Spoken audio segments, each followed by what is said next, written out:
میں اللہ تعالیٰ کے فضل و کرم سے 5 پارے مکمل کر لیے اور سورہ نساء کے ہم نے تعلق کی ہے.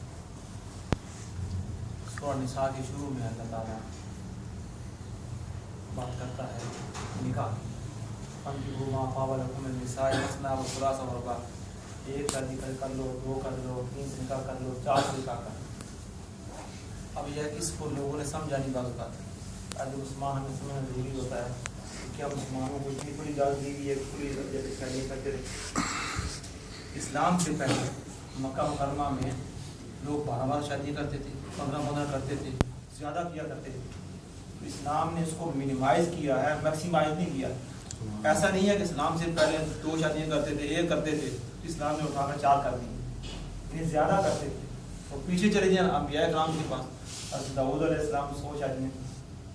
تو پہلے اس زمانے میں جیسا جیسا ماحول تھا اس کے مطابق شادیوں کا سارا رواج تھا. اور جب اسلام آیا تو اسلام نے اس کو منیمائز کر کے 4 پر فکس کر دیا اور ایک کنڈیشن لگا دی. اور کنڈیشن کیا ہے؟ تم اللہ تعدلوا فواحدہ. اگر تمہیں خطرہ ہو کہ انصاف نہیں کر سکو گے, عدل نہیں کر سکتے, جسٹس نہیں کر سکو گے, تو ایک ہی بہتر ہے. انصاف ایسی شرط ہے, عدل ایسی شرط ہے کہ قیامت کے دن وہ شخص جس کی 2 بیویاں ہوں اور کیا اس کا ایک اور برابر اس نے ایکول ٹریٹ نہیں کیا اور تھوڑی کمی بیشی اگر رکھی سارا کچھ, تو قیامت کے دن اس کا یہ 1 سائڈ جو ہوگی یہ پیرالائز ہو چکی ہوگی. اتنی زیادہ کنڈیشن رکھی ہیں کہ انسان زیادہ کیوں رکھی ہیں کہ بے شمار وجوہات ہیں. اگر کوئی اور وجہ ہو جائے, عورت کو مسئلہ ہو جائے, بے شمار چیزیں ہو جائیں, تو بجائے انسان کے راستہ کھلا ہو تاکہ گناہ کی طرف جانے کے بجائے اللہ تعالیٰ نے یہ ساری چیزیں رکھی ہوئی. اس کے بعد ایک اور آیت محسوس یہاں ضروری ہے, وہ یہ ہے کہ اس کی 4 سپارے کی آخری آیت ہے. حرمت علیکم امہاتکم وبناتکم واخواتکم, کہ تم پر حرام رشتوں کو بیان کیا گیا ہے کہ حرام رشتے ایسے ہیں, ماؤں سے شادی نہیں کر سکتے, بہنوں سے شادی نہیں کر سکتے, فلاں سے شادی نہیں کرتے, فلاں سے شادی نہیں کر سکتے, فلاں سے نکاح نہیں کر سکتے. ایک ایک کر کے سب لسٹیں بیان کیا. اور سارے بیان کرنے کے بعد, حرام کی لسٹ بیان کرنے کے بعد کہ فلاں فلاں سے شادی نہیں کر سکتے, اب اللہ تعالیٰ نے یہ کام نہیں کیا کہ حرام کی لسٹ تو ہو گئی ہے, چلو اب حلال کی شروع کرتے ہیں, کزن سے شادی کر سکتے ہو, فلاں سے کر سکتے ہو, فلاں نہیں, ایسا نہیں کیا. حرام کی لسٹ بیان کرنے کے بعد اللہ نے آگے فرمایا وَأُحِلَّ لَكُم مَّا وَرَاءَ ذَلِكُمْ, اس کے علاوہ جو ساری ہیں اس سے شادی کر سکتے ہیں. سبحان اللہ. اس سے ہمیں پرنسپل ایک اصول کیا ملا؟ اصول یہ ملا کہ اسلام میں ایک وزڈم, ایک یونیورسل سلسلہ ہے, اور وہ کیا ہے؟ اب یہ نہیں ہے کہ کوئی پوچھے دیکھو جی قرآن پاک میں کہاں لکھا ہوا ہے, قرآن میں کہاں لکھا ہوا ہے کزن سے شادی کرنا. آپ پورے قرآن میں تلاش کرتے رہیں گے, آپ کو کزن سے شادی کرنا نہیں ملے گا. اس لیے کہ حرام کی لسٹ جو بیان کر دی گئی ہے, اب حرام کی لسٹ کو دیکھ لو, جہاں سے مرضی شادی کر لو, پر ایک کام کرو کہ اس حرام کی لسٹ کو دیکھ لو. اس سے پتا کیا چلا کہ بعض اوقات ہم کہتے ہیں جو سوال کرتے ہیں نا, یہ کام کر رہے ہو کہاں لکھا ہوا ہے, یہ کام کر رہے ہو کہاں لکھا ہوا ہے. اب اللہ فرماتا ہے قد فصل لکم ما حرم علیکم, حرام کی ساری چیزیں تفصیلات اللہ نے کھول کر بیان کر دی ہیں. اور جہاں خاموشی ہے اس کا مطلب ہے آپ کے پاس آپشن ہے. بنی اسرائیل والا کام نہیں کرنا چاہیے. اور وہ کیا, جب گائے کا آدمی مر گیا, قتل ہو گیا, تو بنی اسرائیل موسیٰ علیہ السلام کے پاس آ گئے اور آ کے کہا موسیٰ علیہ السلام ہمارا بندہ قتل ہو گیا ہے, تو آپ بتائیں. تو انہوں نے کہا گائے ہو, گائے کو ذبح کر دو. انہوں نے کہا وہ تو ٹھیک ہے, وہ گائے کا کلر کیسا ہو, رنگ کیسا ہونا چاہیے. موسیٰ علیہ السلام نے رنگ بتا دیا. جب تک رنگ نہیں پوچھا تھا ان کے پاس آپشن تھی, جو مرضی رنگ کی کر دیتی, آسانی تھی. رنگ پوچھ کر کلر پوچھ کر پابند ہو گئے. پھر پوچھا کہ یہ بتاؤ ایج کتنی ہو, جب تک ایج پوچھی نہیں تھی آسانی تھی, آپشن تھی, جو مرضی ایج کی کر پوچھتے گئے اور پھنستے چلے گئے. تو پتہ کیا چلا کہ جہاں اسی حضور نے فرمایا, اللہ نے فرمایا قرآن پاک میں کہ لا تسألوا اشیاء, قرآن پاک نازل ہو رہا ہے, زیادہ سوال نہ کیا کرو. سبحان. اس لیے کہ زیادہ سوال کرو گے تو اللہ کا حکم آ جائے گا, تم پابند ہو جاؤ گے. اس لیے بعض اوقات جو مذہبی ذہن تنگ نظر ہوتے ہیں, سمجھتے نہیں ہیں, وہ ہر ایک یہ کہاں لکھا ہوا, یہ کہاں لکھا ہوا. کوئی حرام کی لسٹ دیکھ لو, جہاں ہے وہاں نہیں, وہاں خاموشی ہے. مثال کے طور پر حج ہے, جب یہ آیت نازل ہوئی نا وَلِلَّهِ عَلَى النَّاسِ حِجُّ الْبَيْتِ مَنِ اسْتَطَاعَ إِلَيْهِ سَبِيلًا, کہ حج جس کو استطاعت ہو حج کر لیا کرے. صحابہ نے عرض کی یا رسول اللہ افی کل عام یا رسول اللہ, یا رسول اللہ کیا ہر سال حج کرے؟ اب خاموش ہو. پھر پوچھا یا رسول افی کل عام یا رسول اللہ, یا رسول اللہ ہر سال حج کرے؟ پھر خاموش ہو. 3 دفعہ پوچھا صحابہ نے.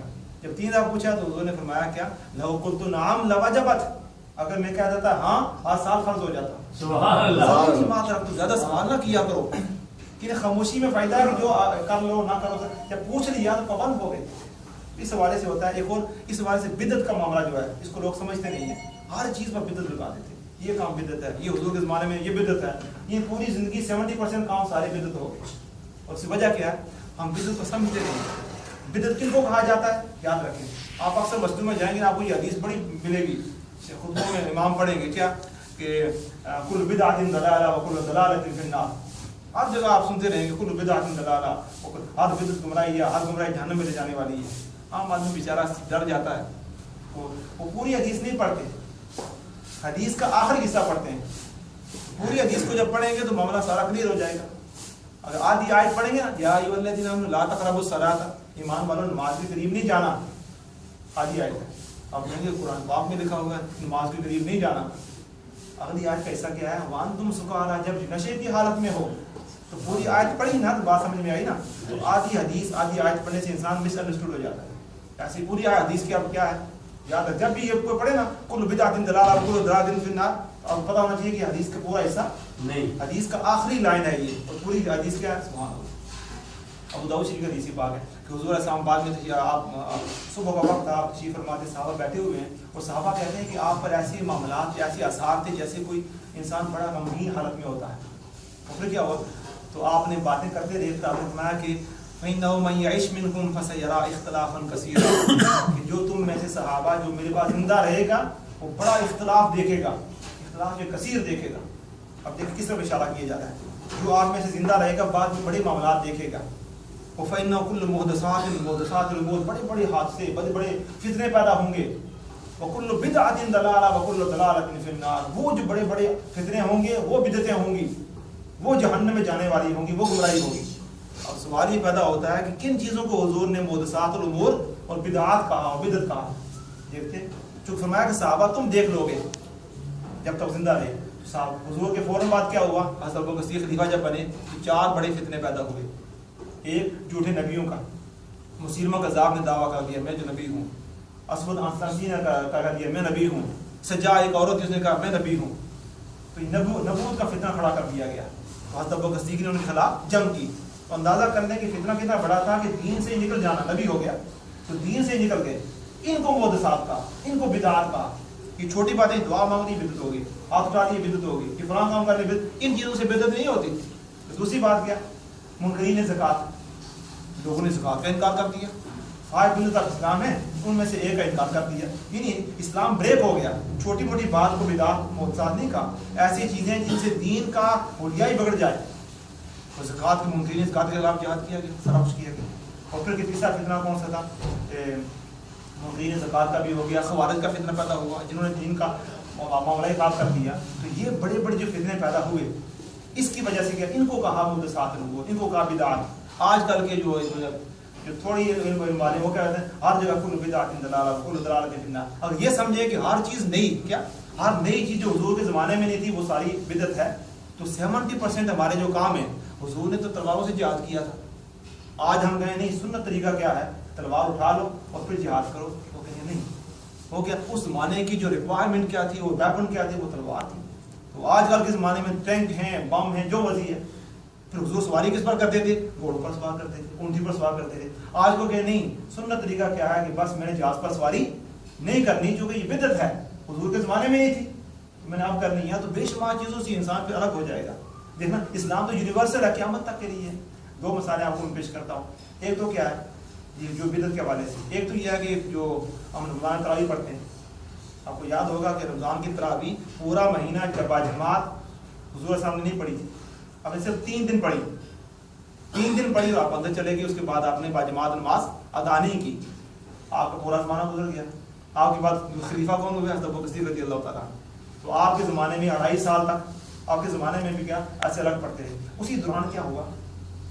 اسی دوران ایک جنگ جمامہ ہوئی جس میں 700 حافظ صحابہ کرام شہید ہو گئے. جب 700 حافظ صحابہ کرام شہید ہو گئے، حضرت عمر فاروق آ گئے، اے خلیفہ رسول اب تو معاملہ ہو گیا. یہ ہے کہ قرآن ایک والیوم میں نہیں ہے.